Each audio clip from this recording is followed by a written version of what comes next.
Selamat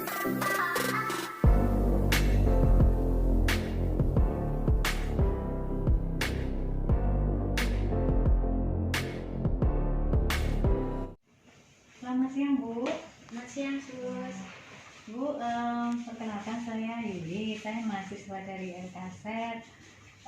Ingin memberikan sedikit edukasi tentang imunisasi. Boleh? Boleh, Bu? Ya, ya, Sus, silakan. Terima kasih. Bu. Ya. Ini maaf, putranya umur berapa, Bu? Sekarang Ini 7 bulan, Sus. 7 bulan. Sudah diimunisasi? Sudah. Sudah di mana, Ibu? Di puskesmas. Oh, Ya.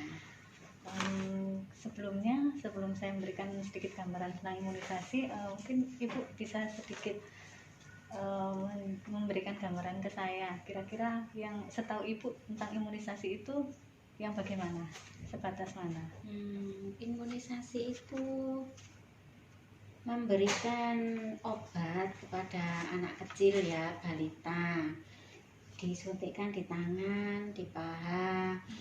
Terus kadang-kadang ada reaksi panasnya, Sus, itu loh setelah disuntik. Kira-kira Ibu tahu nggak tujuannya dilakukan imunisasi itu untuk apa? Yang saya tahu ada hepatitis, katanya untuk mencegah hepatitis. Ada polio untuk mencegah polio. Terus BCG itu katanya juga untuk mencegah TBC ya, Sus ya. Iya, betul.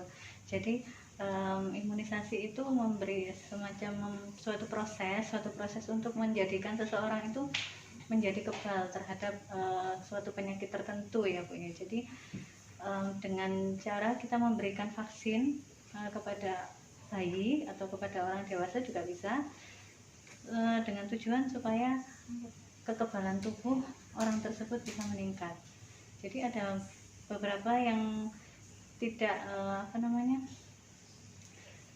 tidak menghilangkan, intinya masih bisa sebetulnya terserang virus tersebut, cuman reaksinya nanti akan lebih ringan daripada tidak dilakukan imunisasi. Jadi pada anak-anak, pada bayi itu ada 5 imunisasi dasar ya, Bu, yang harus dilakukan sebelum bayi itu umur 1 tahun. Jadi ada 5 imunisasi dasar. Mungkin bisa disebutkan dulu, Ibu, yang Ibu tahu apa saja? BCG, hepatitis, polio, DPT, sama campak. Ya, betul ya, Bu ya. Jadi pada saat bayi itu baru lahir, itu biasanya langsung diberikan vaksin hepatitis B. Vaksin hepatitis B itu diberikan sampai batas usia kalau bisa sebelum 12 hari atau 14 hari itu sudah diberikan vaksin hepatitis B. Jadi sekarang hampir semua bayi yang baru lahir itu langsung kita berikan vaksin hepatitis B sesegera mungkin ya, Bu. Biasanya didahului dengan pemberian vitamin K. Nah, vaksin hepatitis B ini memang tujuannya untuk mencegah supaya bayi tersebut tidak terserang hepatitis B, tidak terserang virus yang menyerang hati, supaya tidak menjadi lebih serius lagi. Kemudian ada lagi vaksin BCG. Vaksin BCG ini untuk mencegah terserangnya TBC. Jadi yang lebih sering menyerang ke paru-paru. Nah, ini diberikan pada usia 1 bulan biasanya. Pada usia 1 bulan bersamaan dengan polio. Nah, pada vaksin BCG ini yang jadi hampir semua vaksin itu memang menimbulkan efek samping. Bisa terjadi demam, bisa nyeri atau bengkak pada daerah yang dilakukan injeksi, atau jadi anak itu akan menjadi rewel. Itu tidak apa-apa, Ibu nggak perlu khawatir. Nanti reaksi itu akan hilang dengan sendirinya beberapa hari ke depan. Ya paling tidak 2-3 hari itu nanti akan hilang sendiri. Iya. Jadi pada vaksin BCG itu nanti kan akan diberikan suntikan, biasanya di lengan kanan. Nah itu nanti ada reaksi, Ibu juga nggak usah khawatir, nanti 2-6 minggu setelahnya itu biasanya akan timbul seperti bisul. Nah, itu nanti ada nanahnya, nanti akan pecah. Nah itu akan timbul bekas jaringan parut. Tidak apa-apa, itu reaksi yang normal gitu ya. Kemudian ada lagi vaksin DPT. vaksin DPT ini kombinasi dari untuk mencegah penyakit difteri, pertusis atau batuk rejan, sama tetanus. Tetanus itu yang kayak kejang-kejang kaku otot, itu reaksinya akan seperti itu. Kemudian difteri itu juga nanti ketiga penyakit ini itu umumnya menyerang pernafasan, jadi nanti akan bisa jadi sesak gitu ya, bisa sampai terjadi gangguan irama jantung, macam-macam lah reaksinya. Jadi bisa mungkin diberikan vaksin ini. Vaksin DPT ini mulai diberikan bisa pada usia bayi 2 bulan, diulang lagi 3 bulan, 4 bulan gitu ya. Nah, kemudian yang keempat ini vaksin polio. Nah, vaksin polio ini untuk ini juga suatu penyakit virus yang menular juga. Ini biasanya terjadi kelumpuhan, kalau pada kondisi yang parah itu juga bisa menyebabkan sampai kematian. Jadi ini juga perlu diberikan vaksin yang diberikan biasanya sampai 4 kali. Jadi pada usia 1 bulan, pada usia 2 bulan, 3 bulan, dan 4 bulan. Nah, kemudian ada lagi vaksin campak. Vaksin campak ini diberikan pada bayi setelah dia berusia 9 bulan. Nah, pada bayi usia 9 bulan. Kemudian misalnya bayi itu tidak bisa dilakukan imunisasi campak. Jadi kan ada beberapa kondisi yang tidak memungkinkan bayi itu dilakukan imunisasi. Misalnya dia demam tinggi misalnya sampai kejang. Nah, itu lebih baik vaksinnya ditunda dulu. Nah, itu nanti setelah vaksin campak ini ada lanjutannya lagi sekarang ya, program imunisasi lanjutan itu ada istilahnya MMR. MMR ini untuk mencegah penyakit mumps itu gondongan, kemudian measles sama rubella.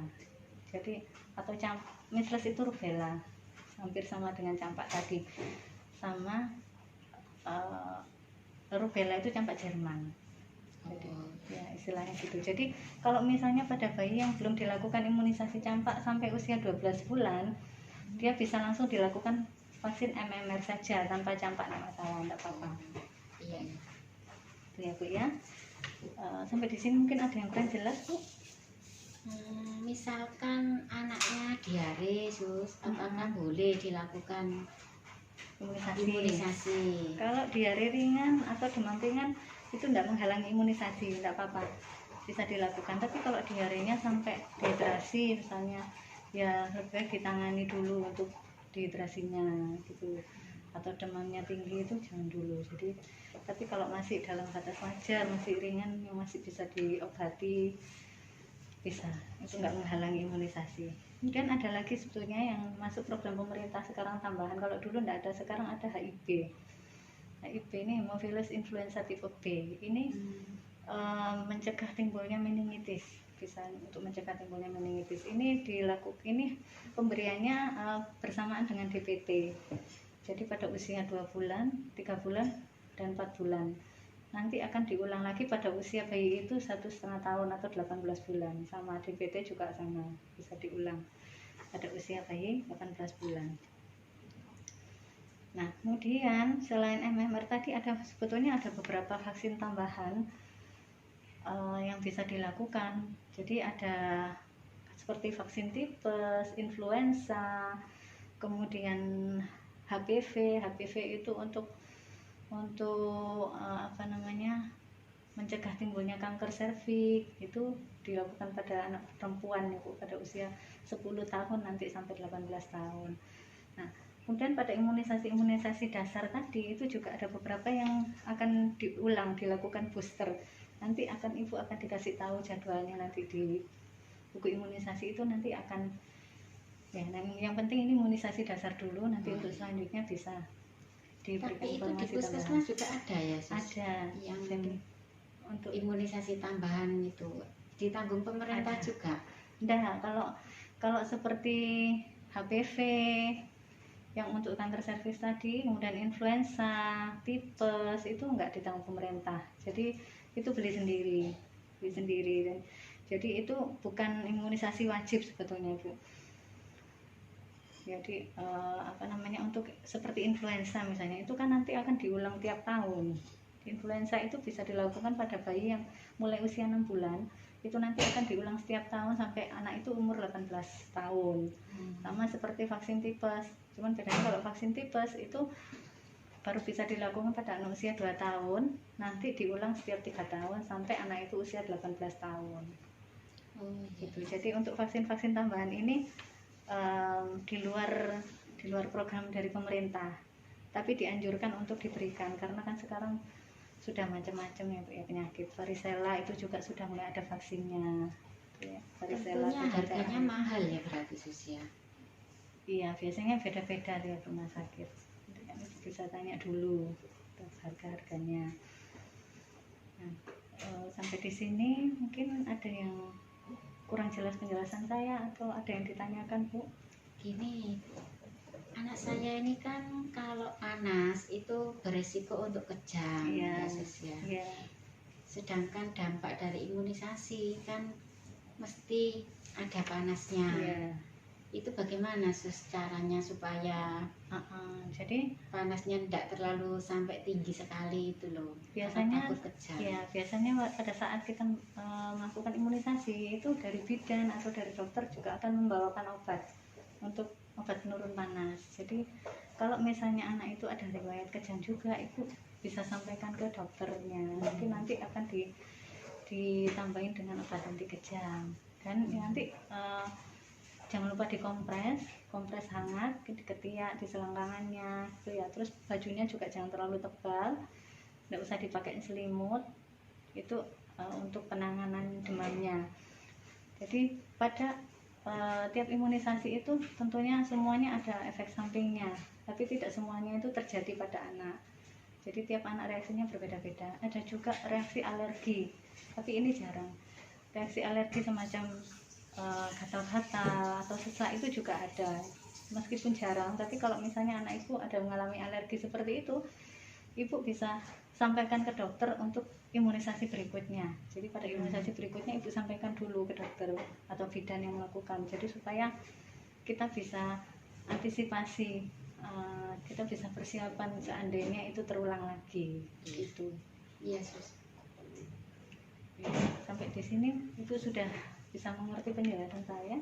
Iya bisa Sus. Mungkin bisa diulang poin-poinnya mungkin yang Baik. Vaksin kalau menurut yang sudah diterangkan tadi, vaksin itu adalah memberikan kekebalan terhadap anak balita. Terus macam-macamnya ada BCG, hepatitis, DPT, polio, sama campak. BCG untuk mencegah TBC, DPT untuk mencegah batu erjan, tetanus, difteri. Terus polio untuk mencegah kelemahan otot, penyakit polio, sama campak. Campak untuk mencegah penyakit campak. ya. Dan tambahannya satu sekarang HIV dulu Bu ya. Yeah. Hemophilus influenza tipe B untuk mencegah meningitis. Ya. Oke Bu ya, mungkin cukup sampai di sini dulu penjelasan yang saya berikan. Semoga nanti bisa ngikutin imunisasi sesuai jadwal yang diberikan ya Bu. Jangan lupa aktif untuk melihat kapan jadwal imunisasi, karena kalau mundur nanti kan akan yang lainnya juga ikut mundur. Kalau memang tidak ada kendala yang dialami, nggak ada demam atau apa, baik segera dilakukan imunisasi sesuai jadwalnya. Iya Sus. Ya. Ya. Makasih ya Sus ya atas Makasih informasinya. waktunya ya Bu. Ya, selamat siang. Selamat siang.